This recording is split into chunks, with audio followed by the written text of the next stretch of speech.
Vamos lá. Pessoal, para funcionar a dinâmica aqui, vocês têm que participar e interagir bastante aqui para a gente enriquecer o máximo possível a discussão, tá bom? Vou falar um pouco de MVP, começo rapidinho me apresentando aqui e a gente já entra direto falando do MVP, bem direto ao ponto. Acho que toda a jornada que vocês estão fazendo é super legal, tá? O processo de passar pelo aprendizado todo, fazer a descoberta, fazer as validações.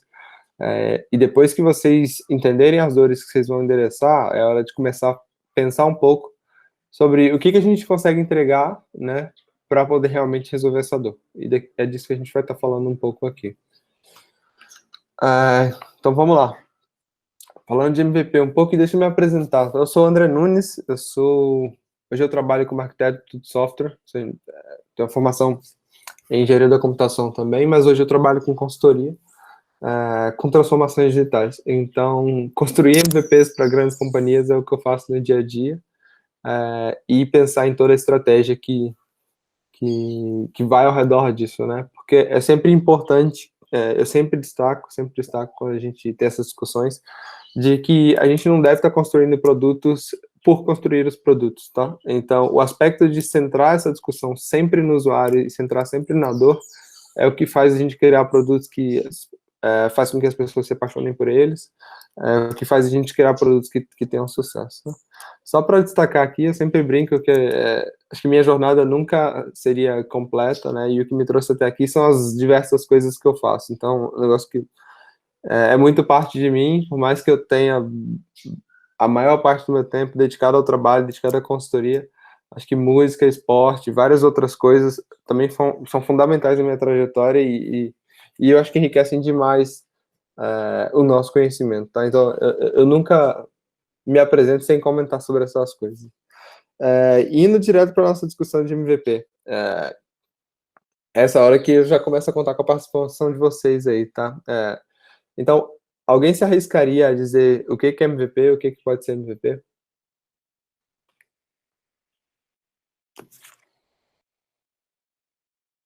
Dá um segundinho aqui para vocês pensarem. Vamos, minha gente! Esse povo tá dormindo ainda, André. Tem que providenciar um cafezão para essa galera. Pois é, eu sei que é sábado de manhã, é puxado. mas vamos lá. A ideia de MVP e a explicação, acho que mais simples que a gente pode trazer para discutir aqui, é que eu começo dizendo que não é MVP, tá? Para a gente discutir. Brincadeira que acho que ajuda a descontrair, ajuda vocês a acordarem, mas o MVP não é o cara da NBA que recebe o título de melhor jogador do ano. O MVP não é o Messi com, não 4 mais, né, mas com todas as bolas de ouro que ele tem, não é o Messi, não é o melhor jogador do mundo. O MVP é o mínimo produto viável, tá? MVP em inglês é Minimal Valuable Product. Então a definição é super simples, mas é importante que a gente entre nos detalhes dela aqui, nas nuances. Então, o MVP é a menor coisa que você pode criar que consegue agregar valor para o seu cliente. Tá? E aí eu coloco aqui, como um bônus, ela captura parte desse valor de volta. Ou seja, você recebe. Isso é uma provocação, muito forte, porque eu acho que quando a gente consegue fazer essas criações de MVP, várias vezes você consegue até faturar com o MVP. Tá? Eu super entendo no contexto que a gente está agora, tá? Então, pandemia, e idealmente a gente estaria na rua fazendo essas coisas, essas entrevistas, esses testes, etc. Tá? Mas sempre tenham isso em mente. Quando você pode tentar vender seu produto de qualquer maneira, você deveria tentar vender ele também para provar o seu ponto. Tá? E o que o MVP, quando a gente fala Minimum Valuable Product, né? O que é o mínimo? Essa é a reflexão fundamental que vocês têm que fazer para que vocês consigam sanar aquela dor que vocês identificaram, né? E o seu MVP ele deveria viabilizar 3 passos fundamentais do processo de desenvolvimento de produto. Vocês estão, ou ao longo desses 2 dias, vocês tiveram a oportunidade de entender a dor. Vocês já estão aprendendo e entendendo o aspecto de centricidade no usuário, né? Não vou resolver alguma coisa que as pessoas não sinalizem que é uma dor. Não deveria estar fazendo isso, senão você vai construir uma coisa que ninguém vai usar. Só que uma vez que você identifique que isso de fato é uma dor, você deveria começar a construir para fazer um segundo passo de validação, que é um passo de validar se a minha solução, se aquilo que eu estou propondo resolve aquela dor. Então, existem N maneiras de resolver um problema de um cliente, de um usuário, né? Mas a maneira que eu estou propondo, ela vai atender as principais necessidades deles? Então, esses três passos aqui. Primeiro passo, o aprendizado, né? Então, quando eu olhar para o meu MVP, ele tem que capturar essa percepção do usuário. Então, eu tenho que conseguir aprender do ponto de vista de produto e do ponto de vista de como resolver esse problema, né? Então, o segundo passo é o processo de construção, né? E um processo de construção iterativa, né? Vale até ter uma setinha circulando aqui só na parte do build, porque você vai estar sempre iterando o seu produto e não necessariamente a primeira coisa que você fizer vai funcionar, tá? Esse é uma coisa que eu destaco e é super importante. Acho que alguns de vocês até ajustaram a ideia ao longo desses 10 dias, então esse é um exemplo claro de que estejam abertos, estejam realmente entendendo a importância e a cadência da mudança no trabalho de vocês, né? Não se apeguem às ideias, apeguem a essa necessidade, essa gana de resolver o problema dos clientes de vocês. E o último, que é um passo fundamental e que as pessoas várias vezes se esquecem. O MVP não deveria ser um MVP se ele não permite você medir algum resultado. Qual é a métrica de vocês? Acho que vocês vão saber muito mais, de maneira muito mais clara, mas é importante que vocês tenham para o MVP de vocês o entendimento de uma possível métrica de sucesso. Tá? Foram pessoas utilizando a ferramenta? Foi a maneira como ele utilizou a ferramenta, mas como que eu vou medir isso? Foi o resultado, no caso nosso que a gente está falando de resíduos, por exemplo, é o resultado de fato em relação aos resíduos. Acho que vocês vão entender, vão buscar, mas essas três etapas do processo são fundamentais na construção do MVP.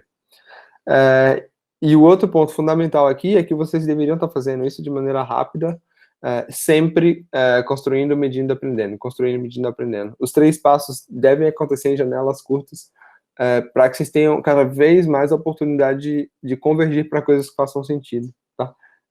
Se a gente não coletar informação e não coletar feedback, a gente constrói coisas que as pessoas não precisam e que não vão usar. Aí eu queria tangibilizar um pouco para vocês e trazer exemplos, tá? E aí acho que vale gastar um tempo legal aqui. Quais são exemplos de MVPs legais, assim? Como que eu consigo, nessa janela de tempo super curta que a gente tem, fazer um MVP? Fazer um mínimo produto viável. E o que seria um exemplo de MVP? Vamos lá, acho que é uma solução que vocês já conhecem, por isso que eu gosto sempre de destacar. Essa aqui foi uma das primeiras versões do Dropbox. Essa aqui ainda é uma versão evoluída, a primeira versão deles ainda era muito mais rudimentar, mas permitia capturar, tá, a ideia, o valor da ideia deles. Né? O que foi o primeiro MVP? Eles não tinham engenharia suficiente para construir toda a solução do Dropbox. O Dropbox de armazenamento faz a mesma coisa que o Drive, mas eles não tinham engenheiros suficientes para fazer a solução rápida. E não estavam dispostos a gastar a super grana antes, né, de saber que as pessoas queriam comprar. O que eles fizeram? Uma página com um vídeo da solução, tá? E essa página permitia capturar os e-mails das pessoas interessadas. Então, você clicava aqui e conseguia assistir o vídeo, e a parte de download Dropbox, em vez de realmente fazer o download Dropbox, ela pedia seu e-mail e dizia, quando a solução estiver pronta, vamos te notificar. Então, eles capturavam as intenções das pessoas de utilizar a ferramenta. Vejam que tem até um nível de interação, porque não era simplesmente abrir a página. Era abrir a página, consumir o conteúdo do vídeo e clicar em download. Então, de fato, eu como usuário, quando eu clico nesse botão de download, eu estou com a intenção de baixar a solução e instalá-la. Não é porque eu entrei para navegar que eu estou aqui por acaso, né? Então, essa intenção de download da ferramenta foi uma coisa que eles capturaram e trouxeram como métrica. Depois que eles tiveram uma lista super extensa, falaram, caramba, tem muita gente disposta a pagar por essa solução, tem muita gente disposta a utilizá-la, como é que a gente evolui aqui para desenvolvê-la? Então, É uma maneira simples, super interessante de capturar a intenção dos usuários e que valida a ideia deles, porque eles apresentavam a ideia através do vídeo e capturavam as intenções através da lista de e-mail com o botão de download. Acho que a maioria de vocês deve conhecer também o Uber, e essa é a versão inicial do Uber. Por que eu destaco aqui? Porque, primeiro, era feio pra caramba, a interface da aplicação, a navegação do carrinho, o carrinho andava de lado, todo quadrado e tudo mais, mas ele permitia que você pedisse um carro. Essa parte que era fundamental. E na primeira parte da solução, né, além de ter essa telinha assim super simples, tinha um serviço que funcionava via SMS, né? Então, as informações e atualizações não chegavam por notificação. Você era notificado, se não tivesse na aplicação, através de mensagens de texto. Então, quando você pensa nisso, versus o Uber que a gente tem hoje, né, com várias, digamos que ferramentas de compartilhar o valor da corrida, com ferramentas de identificar vários tipos de corrida diferentes, dependendo da região que você tiver, com ferramentas de segurança, até para uma resposta super rápida que eles deram ao Covid, você tem todas as informações ali sobre boas práticas quando pegar um carro, etc. Mas a versão primária deles, a primeira versão lá atrás, era simplesmente permitindo uma pessoa pedir um carro, entrando na ferramenta e mandando SMS. Era isso, né? E já tinha um super valor, porque imagina que quando eles começaram, as pessoas não estavam acostumadas a entrar numa aplicação móvel para pedir um carro, né? Todo mundo estava acostumado a parar táxi na rua, né? Então, a inovação e a capacidade de provar o conceito do que você está construindo. Qual que era a jornada que eles estavam tentando atender? Qual que era a dor? Era pedir um carro, né, para se transportar de maneira rápida. Quando eu tivesse só com o meu celular na mão, né? E aí eu não tenho o número da cooperativa de táxi, eu não tenho um contato de alguém que faz o serviço, eu simplesmente entro na aplicação e peço o carro que estiver mais disponível mais perto, né? Esse aqui é super legal também. Não sei quem de vocês tem o costume de utilizar o Airbnb. Eu particularmente uso bastante, utilizava bastante para viajar, né? Agora, com todas as restrições, eles têm sofrido bastante. Mas o Airbnb começou de maneira interessante, né? Os fundadores estudavam na região ali de São Francisco, né? Na Bahia. E aí, em uma conferência que aconteceu na região, eles precisavam de grana, estava todo mundo quebrado, uma conferência que aconteceu na região, eles viram a oportunidade de oferecer espaço para as pessoas ficarem. Então, a primeira versão do Airbnb foi esses estudantes trocando mensagens, trocando e-mails com as pessoas que se inscreveram nessa conferência, oferecendo a sala da casa deles, tá? Quando eles fizeram isso e viram que tinha um volume de pessoas procurando lugar para ficar, procurando uma ferramenta que centralizasse, e que da outra ponta também tinha pessoas que tinham disponibilidade de um quarto, de um imóvel, de um espaço na casa para oferecer, né? Eles uniram essas duas pontas, mas a versão MVP deles foi oferecer a casa deles para as pessoas que vinham em conferências na região de São Francisco ficarem. Então, acho que nesse caso específico, unindo o útil ao agradável, né, que eles estavam precisando de grana, mas conseguiram também construir um produto, testar o conceito, porque viram que tinha um volume grande de pessoas precisando, e aí sim eles construíram a ferramenta, né? E a primeira versão da ferramenta também era super simples, você buscava o nome da cidade que você estava, colocava ali check-in e check-out e buscava as opções. E era tudo muito manual, tá? Você tinha que conversar com o dono para fazer a reserva, de fato. Hoje esse processo pode acontecer de maneira super automatizada, só com algumas aprovações de cada lado. E todos esses produtos evoluíram para se tornar sucesso no mercado, né? Começaram de maneira simples, quando se identificou que eles tinham potencial de mercado, que eles resolviam de fato a dor, aí você começa a investir grana, ferramentas, pessoas, engenharia, etc., para desenvolver a solução, tá bom? E No nosso contexto aqui, pensando no tempo que a gente tem, pensando nas restrições que a gente tem agora de Covid, o que poderia ser um MVP da nossa solução, né? Como é que eu vou viabilizar isso? Como é que eu vou fazer alguma coisa para comprovar esses conceitos? Aí eu queria trazer para a discussão para a gente aqui algumas ferramentas e opções que vocês podem explorar hoje para a solução de vocês, tá bom? São 3 conceitos rápidos aqui, e aqui embaixo tem algumas ferramentas, tá bom? O primeiro é o que a gente chama de MVP Concierge, tá? O que é o MVP Concierge? É vocês utilizarem a criatividade de vocês, utilizarem os meios de comunicações que vocês têm aí. Acho que todo mundo em rede social, tá todo mundo com acesso a celular, internet, etc. Então, usem, alavanquem essas ferramentas para fazer um processo manual mesmo.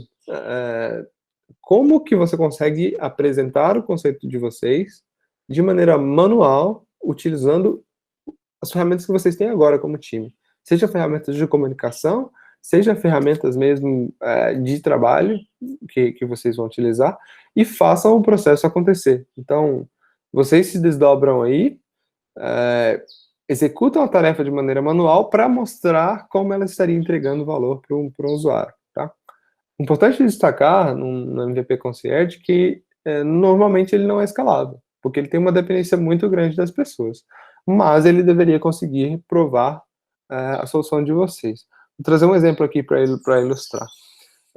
Hoje no Brasil a gente tem várias startups de serviços, né?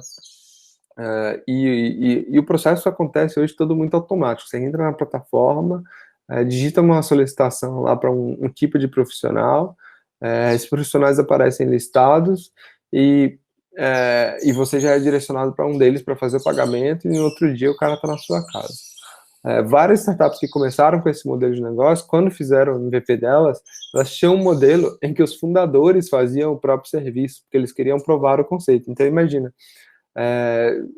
eles queriam provar essa ideia de que as pessoas pediriam serviços em uma plataforma. Então, você pode criar ali uma forma de contato, seja por telefone, por chat, etc., sei lá, por WhatsApp, em que as pessoas acionam você e você mesmo iria resolver esse problema, né? Esse seria um dos possíveis modelos de MVP Concierge, né? Pensando nesse caráter de serviço. MVP Mágico de Oz, né? Por que o Mágico de Oz aqui? A brincadeira é porque, de fato, é um MVP sem existir muita coisa por trás, né? É muito parecido com o conceito que eu apresentei aqui do Dropbox, né? Você cria uma landing page, você pode criar através de uma ferramenta ali que permita você criar sem ter muito conhecimento de código. Então, para os que conhecem, o Wix e o WordPress, e tem vários outros aqui, eu coloquei só como exemplo, permitem que quase qualquer pessoa consiga criar, com conhecimento básico ali de como navegar no browser, você consiga criar uma página. Então, você criaria uma página que conta a história da sua solução, da sua empresa, né? Apresenta e explica bem ali o que vocês resolvem, como vocês resolvem, e ao final você deixa um campo para que a pessoa possa manifestar o interesse, né? Por trás disso, vocês vão estar ali coletando essa lista de e-mails, essa lista de telefones, e tá entrando em contato com as pessoas e confirmando, putz, a gente está com essa solução aqui, será que você estaria disposto a ouvir um pouco mais de detalhes sobre a solução? E considerando esse contexto aqui, você estaria disposto a participar de um piloto com a gente dessa solução? Então, você captura essas intenções, mas você também age para poder confirmar com as pessoas que elas estariam interessadas no seu produto, tá? E outra vez, esses são exemplos aqui de ferramentas, mas tem várias outras que permitem que vocês façam isso, ferramentas gratuitas, tá? Não precisa saber ser expert em TI para poder mexer nesse tipo de coisa. E eu trago essa última aqui para quem quiser explorar um aspecto de aplicações mesmo. Sempre destaco porque a gente, digamos que, para desmistificar um pouco essa questão de fazer aplicativo, de fazer soluções, a gente tem uma tendência grande de querer fazer aplicativo para tudo quando a gente participa de eventos de inovação e quando a gente entra nas discussões. Se no contexto de vocês fizer sentido fazer uma aplicação, tem soluções que permitem desenvolver aplicações com baixíssimo nível de código, tá? Ou, algumas vezes, nenhum nível de código. Tá? Aqui estão exemplos de duas soluções, o Apery e o Shoughton. Eles permitem vocês fazerem aplicações móveis mesmo. O Balsamiq, ele permite você fazer os mockups, as telinhas ali, que criam a navegação do usuário, né? Então, você poderia fazer a simulação de, se eu fosse criar uma aplicação, ela teria esse fluxo aqui, essa jornada de usuário aqui. E trago uma outra provocação também, porque, putz, a gente não tem conhecimento, a gente decidiu que a gente não quer utilizar, a gente não domina nenhuma dessas ferramentas, a gente não quer aprender. Faça no PowerPoint, acho que procura um template legal, procura soluções legais de como apresentar a ideia de vocês, mas fundamental, acho que volto naquele conceito que eu expliquei lá atrás. Tem que ser algo que permite vocês realmente coletarem métricas, aprenderem e construírem de maneira iterativa, tá? Independente da opção que vocês façam hoje, e eu sei que alguns de vocês têm soluções que podem até convergir para protótipos de hardware, né, de coisas físicas mesmo, né? Putz, é mais difícil a gente provar e tudo mais. Você consegue traduzir a ideia do seu produto de maneiras relativamente simples, sem ter que construir a coisa toda antes. É sempre uma preocupação que eu tenho de que o MVP deveria permitir você coletar feedback e aprender. E aí eu brinco aqui um pouco sobre esse aspecto, né? Outra coisa que a gente tende a fazer muito cedo, né, é otimizações prematuras, né? E aí esse quote aqui é super interessante, super forte, né? Otimizações prematuras são a raiz de todo mal. Vocês deveriam investir o tempo e energia de vocês para construir um MVP que capture a experiência do cliente. Não queiram construir o produto perfeito em 12 horas. Não vai acontecer, não vai funcionar e muito provavelmente vocês vão acabar se frustrando. Agora, pensem em construir alguma coisa que permita você capturar a experiência e entender, se você fosse construir isso de fim a fim, se você fosse construir isso com toda a tecnologia e investimento do mundo, as pessoas estariam dispostas a pagar. Tá? É aí que vocês vão ter realmente ter alcançado excelência na construção do MVP de vocês, tá bom? Em termos do conteúdo, era isso que eu tinha pensado, mas eu queria fazer uma pausa aqui para perguntas, possíveis reações que vocês tenham. Talvez alguém quer fazer alguma pergunta específica sobre o caso de vocês, sobre o tipo de coisa que vocês estão na cabeça agora para construir como MVP.